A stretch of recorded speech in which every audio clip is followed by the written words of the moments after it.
Yang pertama adalah pengertian sumber-sumber dana bank. Sumber dana bank yaitu usaha bank dalam menghimpun dana untuk membiayai kegiatan operasionalnya. Hal ini sesuai dengan fungsinya bahwa bank adalah lembaga keuangan di mana kegiatan sehari-harinya adalah dalam bidang jual beli. Tentu saja, sebelum menjual uang atau memberikan pinjaman, bank harus terlebih dahulu membeli uang atau menghimpun dana. Sehingga dari selisih bunga tersebutlah bank akan mendapatkan keuntungannya. Adapun sumber dana bank terdiri dari 3. Yang pertama, dana yang bersumber dari bank itu sendiri. Yang kedua, dana yang berasal dari masyarakat. Dan yang ketiga, dana yang bersumber dari lembaga lainnya. Kita akan coba bahas satu persatu. Yang pertama adalah dana yang bersumber dari bank itu sendiri. Nah, sumber dana ini merupakan sumber dana dari modal bank sendiri. Nah, modal sendiri maksudnya di sini adalah modal setoran dari para pemegang sahamnya. Nah, secara garis besar dapat disimpulkan bahwa dana sendiri itu terdiri dari yang pertama setoran modal dari pemegang saham. Jadi di awal para pemegang saham atau investor akan menyetorkan dananya untuk modal kegiatan operasional perbankan. Lalu yang kedua dari cadangan-cadangan bank. Cadangan-cadangan bank maksudnya adalah cadangan-cadangan laba pada tahun lalu yang tidak dibagikan kepada para pemegang sahamnya. Lalu yang ketiga, laba ditahan atau laba bank yang belum dibagi. Nah, maksudnya adalah laba yang memang belum dibagikan pada tahun yang bersangkutan, sehingga dapat dimanfaatkan sebagai modal untuk sementara waktu. Nah, ketiga hal ini sudah mendapatkan persetujuan dari kedua belah pihak, baik itu manajemen di perbankannya ataupun para pemegang sahamnya. Jadi ketika ada cadangan-cadangan bank yang disisihkan dari laba, lalu ada juga laba yang belum dibagikan, memang pemegang saham ini sudah tahu dan sudah paham, bahkan sudah menyetujui terkait dengan hal ini. Tidak lain adalah ya untuk memenuhi kegiatan operasional perbankannya. Nah, keuntungan bank menggunakan sumber dana yang dimilikinya sendiri adalah bahwa bank itu tidak perlu membayar bunga yang relatif lebih besar jika modal bank itu meminjam kepada lembaga lainnya. Jadi bagaimana caranya bank itu harus mampu mengefektifkan modalnya sendiri sehingga kegiatan operasional perbankannya bisa berjalan dengan baik. Lalu yang kedua adalah dana yang berasal dari masyarakat. Sumber dana ini merupakan sumber dana terpenting bagi kegiatan operasional bank dan merupakan ukuran keberhasilan bank. Karena jika mampu membiayai kegiatan operasinya dari sumber dana ini, maka bank dikatakan berhasil. Ada 3 dana yang berasal dari masyarakat. Kita akan coba jelaskan satu persatu. Yang pertama adalah simpanan giro. Undang-Undang Perbankan Nomor 10 Tahun 1998 menjelaskan bahwa yang dimaksud dengan giro adalah simpanan yang penarikannya dapat dilakukan setiap saat dengan menggunakan cek, biliet giro, sarana perintah pembayaran lainnya, atau dengan cara pemindah bukuan. Pengertian dapat ditarik setiap saat di sini maksudnya adalah bahwa uang yang disimpan di rekening giro dapat ditarik berkali-kali dalam waktu sehari. Dengan catatan bahwa dana yang tersedia itu masih cukup. Kemudian harus memenuhi persyaratan lain yang ditetapkan oleh bank yang bersangkutan. Sedangkan penarikan di sini adalah diambilnya uang dari rekening giro yang menyebabkan rekening giro tersebut berkurang, baik secara tunai maupun non-tunai. Penarikan secara tunai bisa dilakukan dengan menggunakan cek, sementara penarikan secara non-tunai bisa dilakukan dengan menggunakan biliet giro. Nah, jenis-jenis sarana penarikan untuk menarik dana yang tertanam di rekening giro adalah yang pertama dengan cek, yang kedua dengan biliet giro, dan yang ketiga dengan alat pembayaran lainnya. Yang pertama, cek merupakan surat perintah tanpa syarat dari nasabah kepada bank yang memelihara rekening giro nasabah tersebut untuk membayar sejumlah uang kepada pihak yang disebutkan di dalamnya atau kepada pemegang cek tersebut. Lalu yang kedua, biliet giro. Biliet giro merupakan surat perintah dari nasabah kepada bank yang memelihara rekening giro nasabah tersebut untuk memindah bukukan sejumlah uang dari rekening yang bersangkutan kepada pihak penerima yang disebutkan namanya, baik itu pada bank yang sama ataupun pada bank yang lainnya. Nah, jadi di sini kita paham bahwa cek itu bisa menarik secara tunai, sementara biliet giro di sini adalah pemindah bukuan atau transfer yang dilakukan, baik kepada sesama bank ataupun kepada bank yang lainnya. Lalu yang ketiga, alat pembayaran lainnya adalah surat perintah kepada bank yang dibuat secara tertulis pada kertas yang ditandatangani oleh pemegang rekening atau kuasanya untuk membayar sejumlah uang tertentu kepada pihak lain pada bank yang sama ataupun bank yang lainnya. Surat perintah ini dapat bersifat tunai ataupun pemindah bukuan. Nah, surat perintah pembayaran lainnya juga dapat berbentuk surat kuasa di mana yang memiliki rekening memberi kuasa kepada seseorang untuk melakukan penarikan atas rekeningnya. Yang pasti ada syarat-syaratnya juga. Surat kuasanya, lalu tanda tangan di atas materai, dan lain sebagainya. Nah, itu adalah dana yang berasal dari masyarakat yang pertama, yaitu simpanan giro. Yang kedua, dana yang berasal dari masyarakat bisa diambil melalui simpanan tabungan. Menurut Undang-Undang Nomor 10 Tahun 1998 tentang Perbankan, simpanan tabungan adalah simpanan yang penarikannya hanya dapat dilakukan menurut syarat yang disepakati dan tidak dapat ditarik dengan cek, biliet giro, ataupun yang lainnya. Nah, bedanya dengan simpanan giro tadi, kalau simpanan giro bisa diambilnya dengan menggunakan cek, biliet giro, ataupun alat pembayaran lainnya seperti surat kuasa. Sementara simpanan tabungan ini tidak menggunakan penarikan dengan cara-cara yang tadi disampaikan pada simpanan giro. Adapun alat penarikan untuk simpanan tabungan ini bisa dilakukan dengan yang pertama buku tabungan, lalu yang kedua dengan slip penarikan, yang ketiga dengan kwitansi, dan yang keempat dengan kartu yang terbuat dari plastik. Buku tabungan yaitu buku yang dipegang oleh nasabah, di mana berisi catatan saldo tabungan, penarikan, penyetoran, dan pembebanan-pembebanan yang mungkin saja terjadi. Buku ini digunakan pada saat penarikan, sehingga langsung dapat mengurangi saldo yang ada di buku tabungan tersebut. Lalu yang kedua adalah slip penarikan. Merupakan formulir penarikan di mana nasabah cukup menulis nama, nomor rekening, jumlah uang, serta tanda tangan nasabah untuk menarik sejumlah uang. Nah, selip penarikan ini juga biasanya digunakan bersamaan dengan buku tabungan. Lalu yang ketiga adalah kwitansi.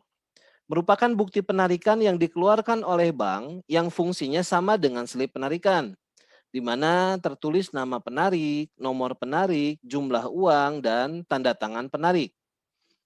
Alat ini juga digunakan bisa bersama-sama dengan buku tabungan.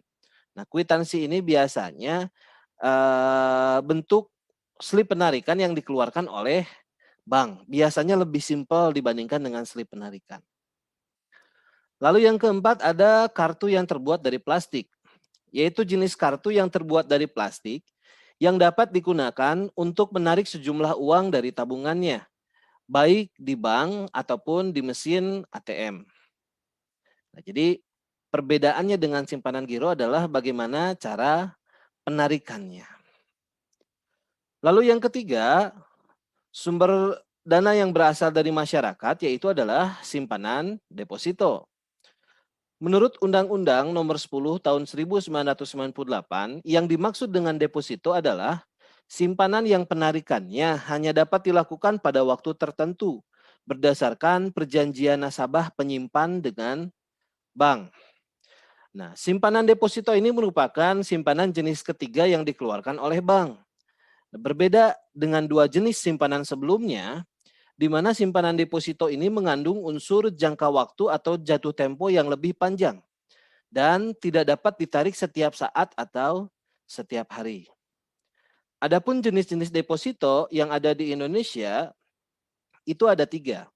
Ada deposito berjangka, ada sertifikat deposito, dan deposito on call.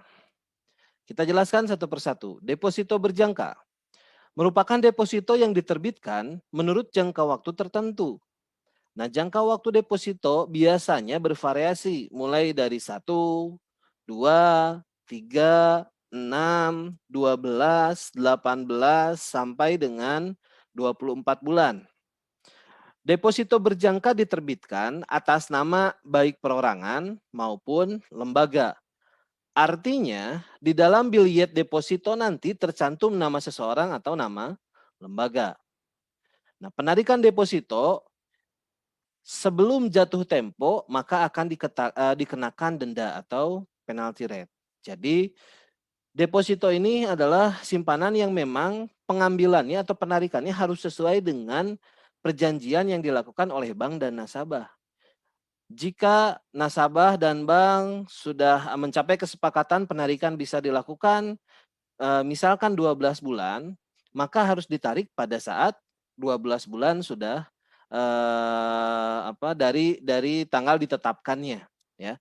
Jika dari waktu 10 bulan sebelum 12 bulan mau diambil, maka ketika ditarik akan dikenakan denda karena tidak sesuai dengan kesepakatan. Jadi deposito ini diusahakan memang kita menabungnya untuk jangka panjang, bukan modal atau uang yang untuk konsumsi kita sehari-hari. Lalu jenis deposito yang kedua adalah sertifikat deposito. Merupakan deposito yang diterbitkan dengan jangka waktu 2, 3, 6, dan 12 bulan. Nah, sertifikat deposito diterbitkan atas unjuk dalam bentuk sertifikat dan dapat diperjualbelikan atau dipindah tangankan kepada pihak lain. Biasanya sertifikat deposito ini dijual di pasar uang. Jadi nanti ketika kita menjelaskan materi mengenai pasar uang, sedikitnya kita akan menjelaskan juga tentang sertifikat deposito. Penerbitan nilai sertifikat deposito sudah tercetak dalam berbagai nominal dan biasanya dalam jumlah bilangan yang bulat. Dengan demikian, nasabah dapat membeli dalam lembaran banyak untuk jumlah nominal yang sama. Lalu yang ketiga adalah deposito on call. Merupakan deposito yang berjangka waktu minimal 7 hari dan paling lama kurang dari 1 bulan. Diterbitkan atas nama dan biasanya dalam jumlah yang besar, tergantung dari bank yang bersangkutan. Nah, sebelum deposito on call mau dicairkan, 3 hari sebelumnya nasabah itu harus sudah memberitahukan kepada bank penerbit agar dananya disiapkan. Nah, itu adalah simpanan deposito. Jadi ketiga dana yang berasal dari masyarakat, yang pertama adalah simpanan giro, yang kedua adalah simpanan tabungan, dan yang ketiga adalah simpanan deposito. Ketika bank ketiga simpanan ini bisa terjadi dengan baik, ya, banyak nasabahnya, maka bank bisa dikatakan baik. Karena untuk modalnya itu banyak gitu, sehingga kegiatan operasional perbankannya bisa berjalan. Selanjutnya adalah dana yang bersumber dari lembaga lainnya. Nah, sumber dana yang ketiga ini merupakan tambahan jika bank mengalami kesulitan dalam pencarian sumber dana yang berasal dari bank itu sendiri dan juga sumber dana yang berasal dari masyarakat. Pencarian dari sumber dana ini relatif lebih mahal dan sifatnya hanya sementara waktu saja. Nah, perolehan dana dari sumber ini antara lain dapat diperoleh dari yang pertama adalah kredit likuiditas dari Bank Indonesia.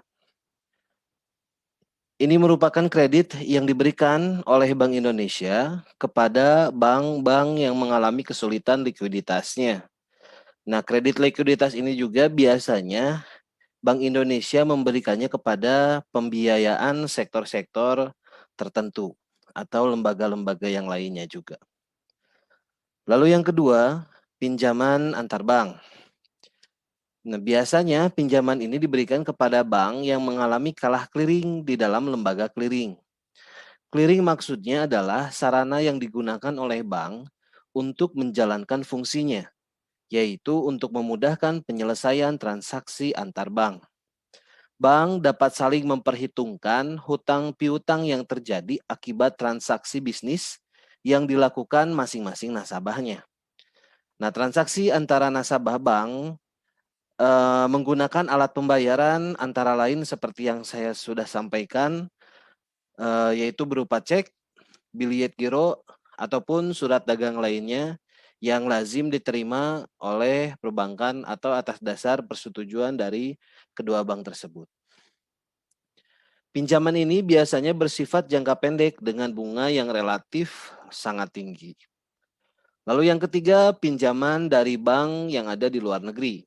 Nah, merupakan pinjaman yang diperoleh oleh perbankan dari pihak luar negeri, oleh perusahaan ataupun perbankan yang ada di luar negeri. Lalu yang keempat, surat berharga pasar uang atau SBPU.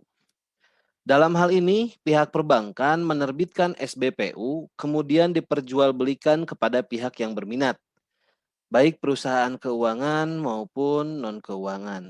Nah, biasanya SBPU ini pun bisa kita temui di pasar uang.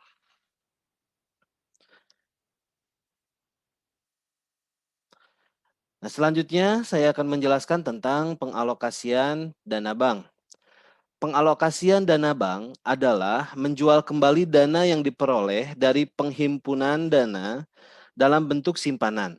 Tujuannya adalah untuk memperoleh keuntungan yang semaksimal mungkin. Pengalokasian dana ini dapat diwujudkan dalam bentuk pinjaman atau lebih dikenal dengan istilah kredit. Pengalokasian dana dapat pula dilakukan dengan membelikan berbagai aset yang dianggap menguntungkan oleh pihak bank. Arti lain dari alokasi dana bank di sini adalah menjual kembali dana yang diperoleh dari penghimpunan dana yang sudah dilakukan dalam bentuk simpanan dari para nasabah. Nah, dana ini juga atau penjualan dana ini juga tidak lain adalah untuk memperoleh keuntungan seoptimal mungkin dilakukan oleh bank itu sendiri untuk membiayai kegiatan operasional perbankannya. Nah, lalu saya akan menjelaskan juga tentang pengertian dari kredit dan pembiayaan. Kredit yaitu penyediaan uang atau tagihan berdasarkan persetujuan atas kesepakatan pinjam-meminjam antar bank dan pihak lain, yang mewajibkan pihak peminjam untuk melunasi utangnya setelah jangka waktu tertentu dengan pemberian bunga. Sementara pembiayaan merupakan dukungan untuk pendanaan untuk kebutuhan atau pengadaan barang atau aset atau jasa tertentu. Mekanisme umumnya melibatkan tiga pihak, yaitu pihak pemberi pendanaan atau pihak pemberi dana, pihak penyedia barang, dan pihak yang memanfaatkan barang. Menurut Undang-Undang Perbankan Nomor 10 Tahun 1998, kredit adalah penyediaan uang atau tagihan yang dapat dipersamakan dengan itu berdasarkan persetujuan atau kesepakatan pinjam-meminjam antar bank dengan pihak lain yang mewajibkan pihak peminjam melunasi utangnya setelah jangka waktu tertentu dengan pemberian bunga. Nah, seperti yang sudah kita pahami ya, kredit itu adalah eh, nasabah ya atau seseorang yang membutuhkan dana atau membeli barang lalu mereka meminjamnya ke bank. Nah, sedangkan untuk pembiayaan adalah penyediaan uang atau tagihan yang dapat dipersamakan dengan itu berdasarkan persetujuan atau kesepakatan antar bank dengan pihak lain yang mewajibkan pihak yang dibiayai untuk mengembalikan uang atau tagihan tersebut setelah jangka waktu tertentu dengan imbalan atau bagi hasil. Nah, dari pengertian di atas dapat dijelaskan bahwa kredit atau pembiayaan dapat berupa uang atau tagihan yang nilainya diukur dengan uang. Kemudian, adanya kesepakatan antar bank atau kreditor dengan nasabah penerima kredit atau debitur, bahwa mereka sepakat sesuai dengan perjanjian yang telah dibuatnya. Nah, dalam perjanjian kredit mencakup hak dan kewajiban masing-masing pihak, termasuk jangka waktu serta bunga yang ditetapkan bersama. Demikian pula dengan masalah sanksi apabila si debitur ingkar janji terhadap perjanjian yang telah dibuat bersama. Nah, selanjutnya tujuan dan fungsi kredit. Di mana tujuannya adalah yang pertama untuk mencari keuntungan. Nah, sejalan dengan tujuan bank bahwa tujuan kredit juga untuk mencari keuntungan, bank memberikan kredit kepada nasabah dan memperoleh keuntungan dari bunga dan biaya administrasi yang dibebankan kepada nasabah. Nah, keuntungan bank ini sangat penting sekali lagi untuk kelangsungan operasional kegiatan perbankan. Baik itu untuk gaji karyawan ataupun untuk pembayaran beban-beban yang lain. Lalu yang kedua, membantu usaha nasabah. Nah, pemberian kredit juga bertujuan untuk membantu usaha nasabah yang memerlukan dana, baik itu dana investasi maupun dana untuk modal kerja.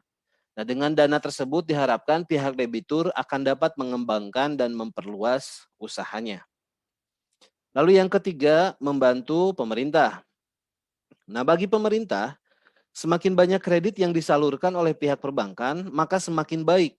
Mengingat semakin banyak kredit berarti akan adanya peningkatan pembangunan di berbagai sektor.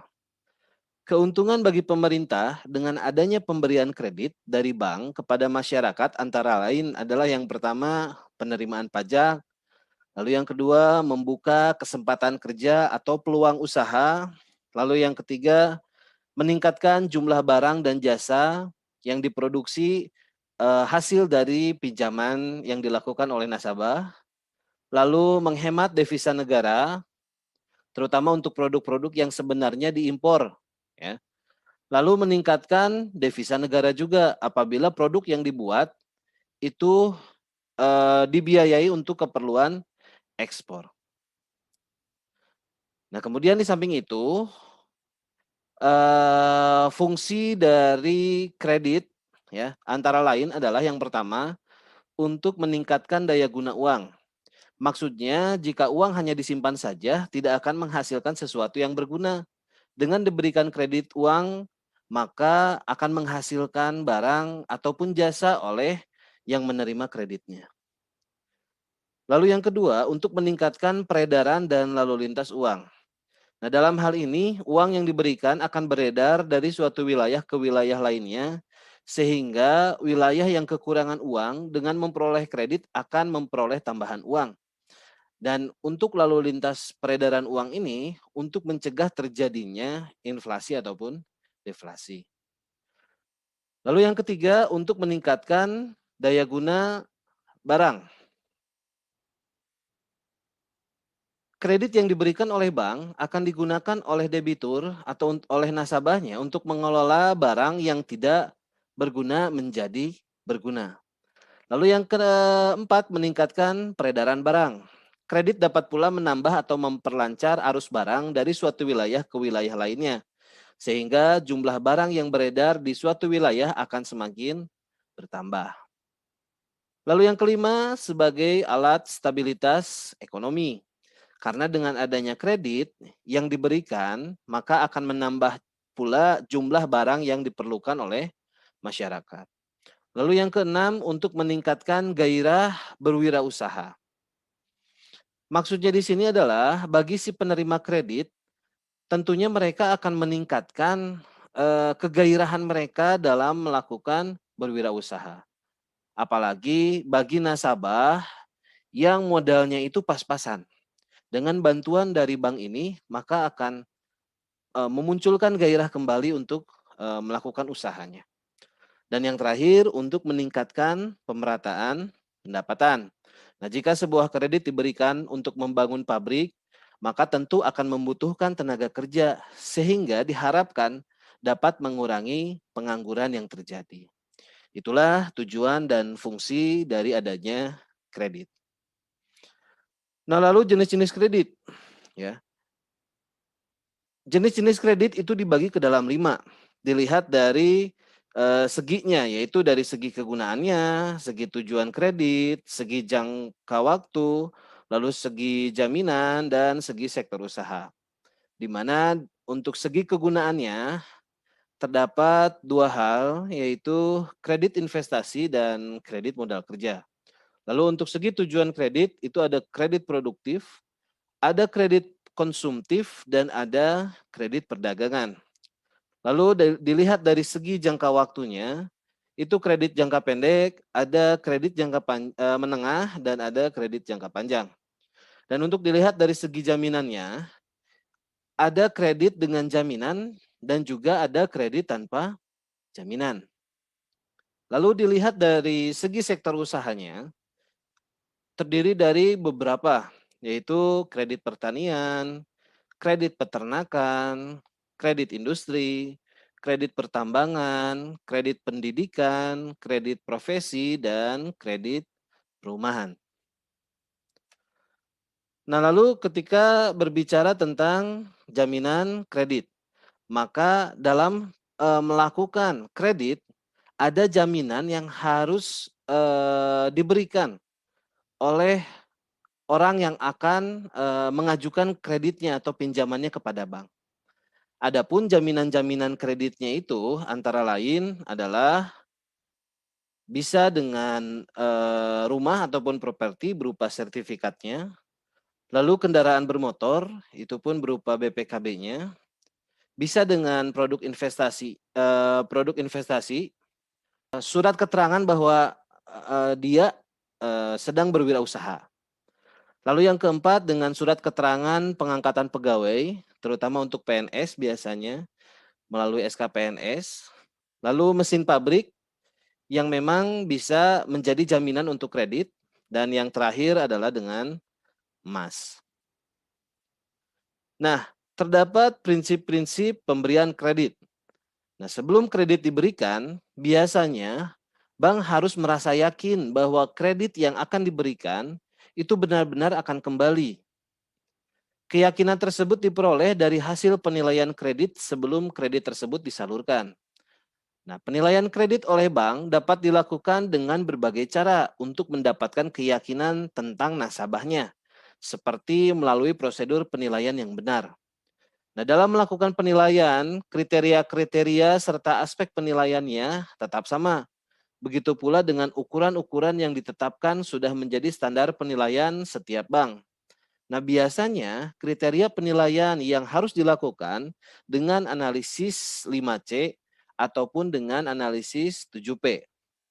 Kita bahas yang analisis 5C terlebih dahulu. Yang pertama adalah karakter.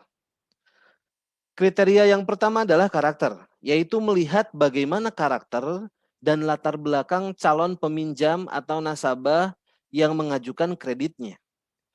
Kriteria karakter ini akan dilihat dari wawancara yang dilakukan oleh pihak bank, biasanya bagian customer service atau CS. Nah, dari karakter ini akan dapat dilihat juga bagaimana reputasi calon peminjam tersebut.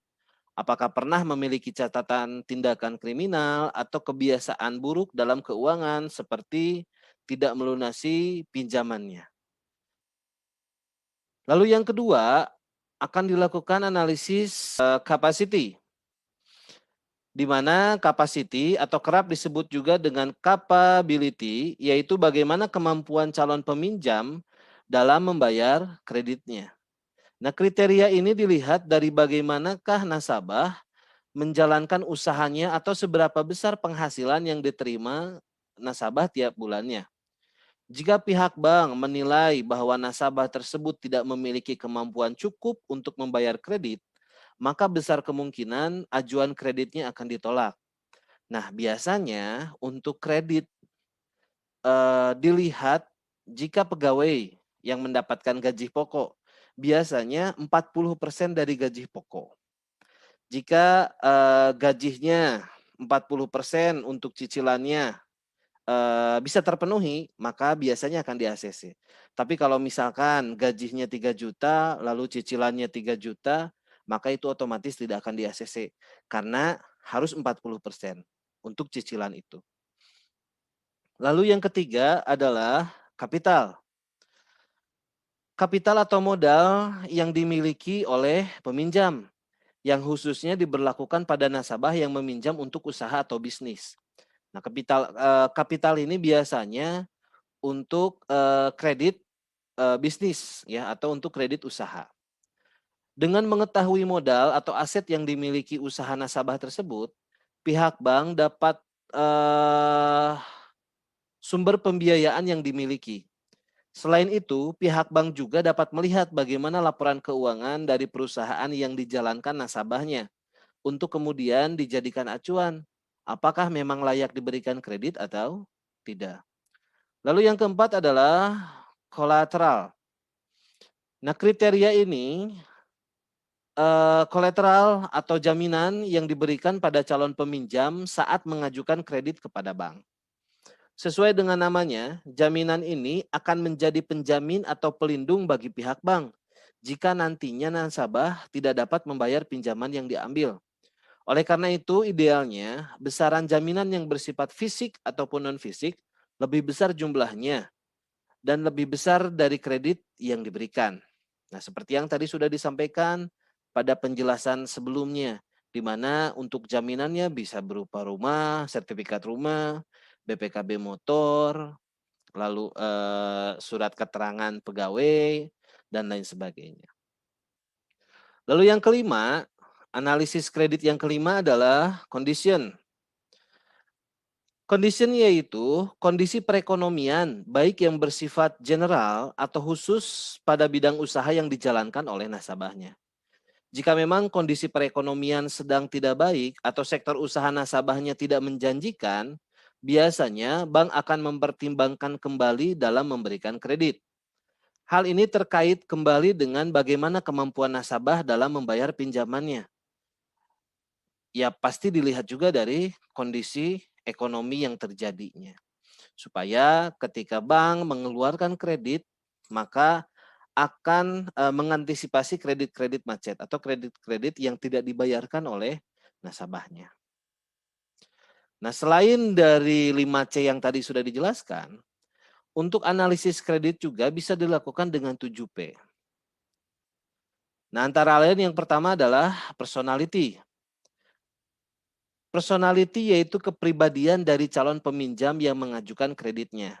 Nah, kriteria ini sebetulnya hampir sama dengan kriteria karakter dari prinsip 5C yang telah dijelaskan di atas.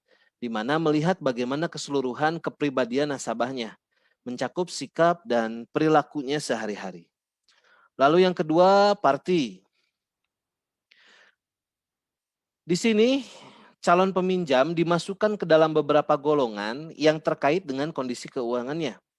Biasanya pihak bank mengklasifikasikan nasabah berdasarkan modal yang dimiliki, kepribadian, loyalitas, dan lain sebagainya. Nah, dengan adanya perbedaan klasifikasi dan golongan ini, akan ada perbedaan pula dalam pemberian fasilitas kredit nantinya. Baik itu untuk pengaksesan jumlah kreditnya, ya, ataupun untuk waktu pembayaran kreditnya. Lalu yang ketiga adalah purpose, yaitu apa tujuan dari calon peminjam dalam mengajukan kreditnya pada lembaga keuangan tersebut. Nah, pihak bank di sini perlu mengetahui untuk apa dana tersebut akan digunakan. Misalkan apakah untuk modal usaha, untuk investasi, biaya pendidikan, atau bahkan untuk kegiatan konsumtif seperti membeli barang-barang mewah untuk dirinya. Nah, hal ini akan menyesuaikan dengan fokus dari bank atau lembaga keuangan tersebut. Misalnya, jika bank tersebut berfokus pada pengelolaan modal, maka akan tepat bagi nasabah yang mengajukan kredit untuk usaha. Begitupun misalkan ketika bank mengalokasikannya untuk biaya pendidikan, maka akan tepat ketika diberikan kepada nasabah untuk pendidikan, untuk melanjutkan pendidikan. Lalu yang keempat adalah prospek, yaitu bagaimana prospek dari usaha yang dijalankan oleh calon peminjam. Tentu saja prinsip ini berlaku khusus bagi nasabah yang mengajukan pinjaman untuk modal usaha atau bisnis yang dikelolanya. Dengan mengetahui apakah usaha dan bisnis tersebut memiliki prospek ke depan yang bagus atau tidak, maka bank pun dapat memprediksi bagaimana perkiraan kemampuan bayar dari nasabah.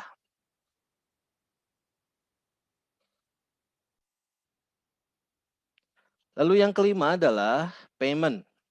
Nah, masih berkaitan dengan kriteria sebelumnya.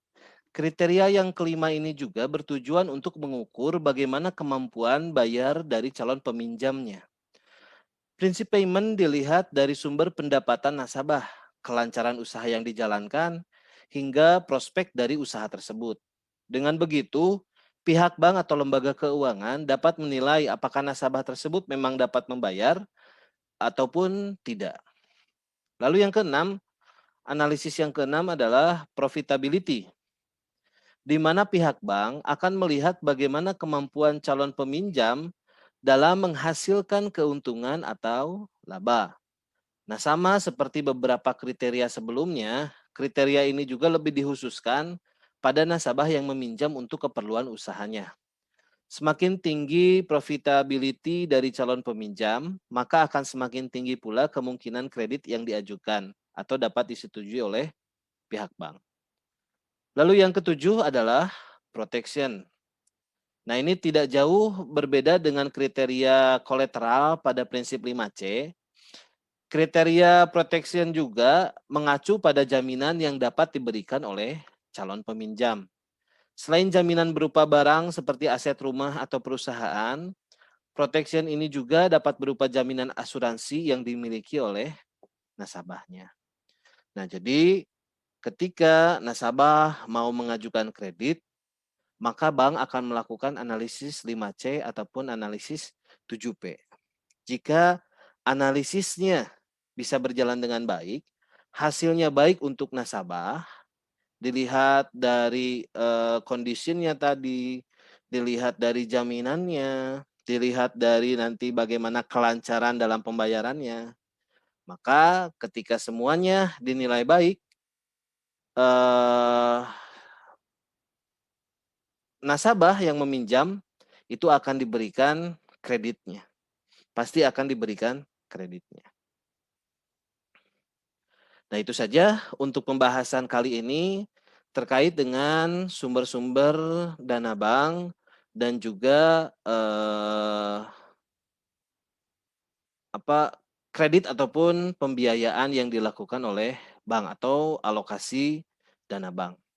Mudah-mudahan saudara bisa memahami setiap materi yang saya jelaskan. Terima kasih atas perhatiannya. Billahi taufik wal hidayah. Wassalamualaikum warahmatullahi wabarakatuh.